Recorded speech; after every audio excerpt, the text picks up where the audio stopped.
안녕하세요. PT뉴스 이주연 기자입니다.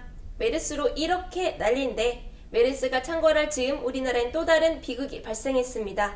바로 탄저균인데요. 주한미군 오산 공군기지에 살아있는 탄저균이 배송됐습니다. 탄저균이 얼마나 무시무시한 거냐? 탄저균이 쌀 한 가마니만큼 뿌려지면 100만 명 이상 죽는다고 합니다. 치사율은 95%. 전 국민을 공포에 떨게 한 메르스보다 훨씬 무서운 거죠. 이건 무기입니다. 전쟁용 살상 무기.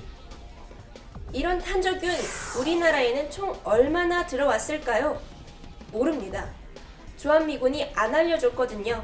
그럼 언제부터 들어왔나? 이것도 안 알려줍니다. 주한미군은 모두 파기했다고는 하는데 우리가 직접 확인은 못했습니다. 미군이 그렇다니까 그런 줄 아는 거죠. 알려진 바로는 지난해 3월부터 1년 동안 탄저균 표본을 오산기지에 보냈다고 합니다. 그럼 또 궁금하죠? 그 1년 동안 탄저균으로는 무슨 실험을 했을까요? 이번처럼 살아있는 균이 들어온 건 없을까요? 이 모든 걸 주한미군은 안 알려줍니다.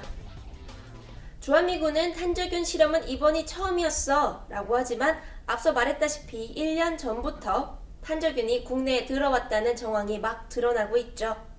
다 모르는데 딱 하나 아는 게 있습니다.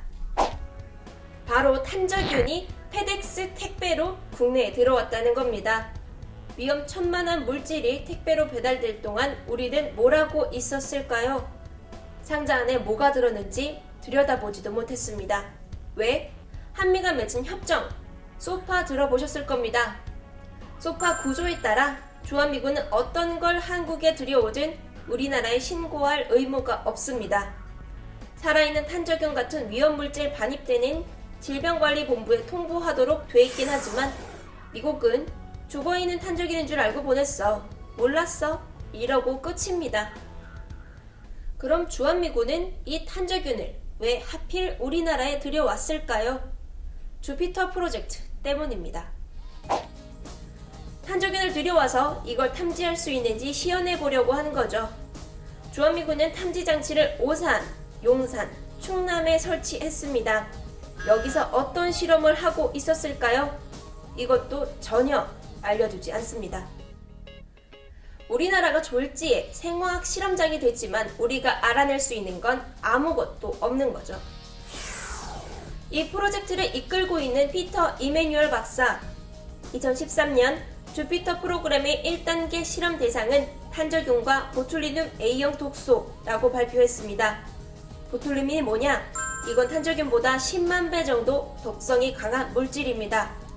상황이 이러니 오산, 용산 기지 등에 보툴리눔도 반입해 실험한 거 아니냐는 합리적 의심이 제기되고 있습니다. 그러나 주한미군은 여전히 답할 만한 정보를 갖고 있지 않다네요. 그럼 왜 하필 우리 땅이냐? 이메뉴얼 박사는 한국이 우호적이라서 라고 답했습니다. 우리가 우습나요? 죄다 안 알려주고 책임도 안 집니다. 미국 국방부 장관이 사과한다고 했지만 그게 답니다. 그는 조사 결과를 한국과 공유하겠다라고 했는데 결국 조사는 자기들끼리 하고 우리나라엔 통보만 하겠다는 겁니다. 미안, 이게 끝인 거죠.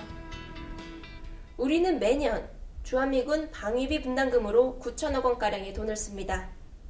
그런데도 미군이 위험물질을 들여오건 말건 우리 건강이 위협되건 말건 우리는 알아낼 수 없습니다. 우리나라의 검역주권, 국민의 건강권이 위협된 이때 정부는 당연히 따져야죠. 자, 그럼 우리 정부는 미국 측에 공식적으로 무슨 항의를 했을까요? 아무것도 없습니다. 박근혜 대통령은 뭐라고 했을까요? 역시 한마디도 없습니다. 우리 정부는 함께 조사해야 한다는 당연한 요구조차 못하고 있습니다. 질병관리본부가 오산기지를 방문했지만 주한미군은 시설을 잠정 폐쇄했다는 이유로 폐기의 증거물은 전혀 공개하지 않았습니다. 앞으로 조사도 이렇게 안 되리란 법이 없겠죠. 엄청 불평등해 보이시죠?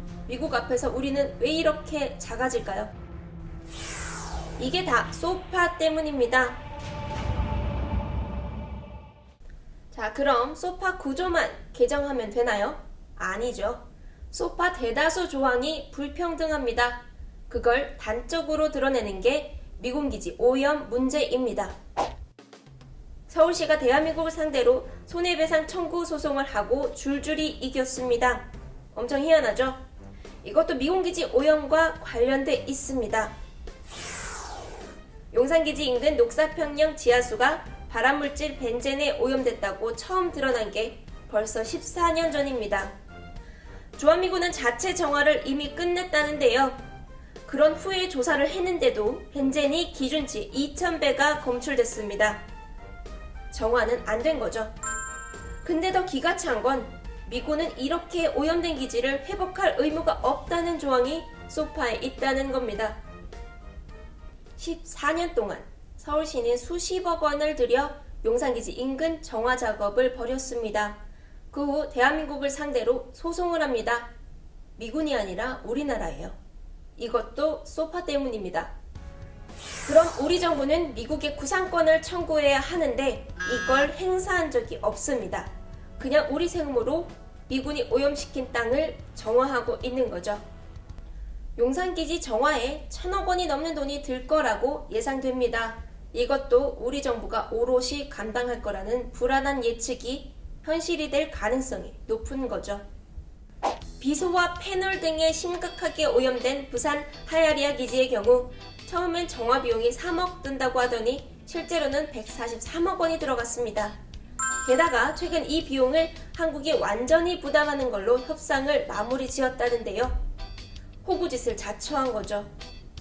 지금까지 반환된 미군 기지에 투입된 정화 비용은 확인된 것만 1,800억 원이 넘습니다.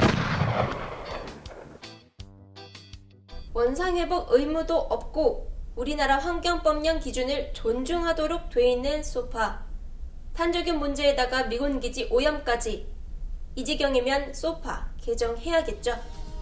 메르스가 창궐하는데도 굳이 미국을 가겠다던 박근혜 대통령이 돌연 이를 취소했죠. 취소를 하긴 하는데 또 가긴 간답니다. 오바마 대통령을 만났을 때 소파 개정에 대해, 아니 최소한 탄저균 사태에 대해 항의를 하고 오셔야 하지 않을까요? 대한민국 군 통수권자인 대통령이라면 한마디 하시는 게 맞죠. 안 그러면 그 자리에 있을 이유가 없는데 말이죠. 언제 가실진 모르겠지만 기대해보겠습니다.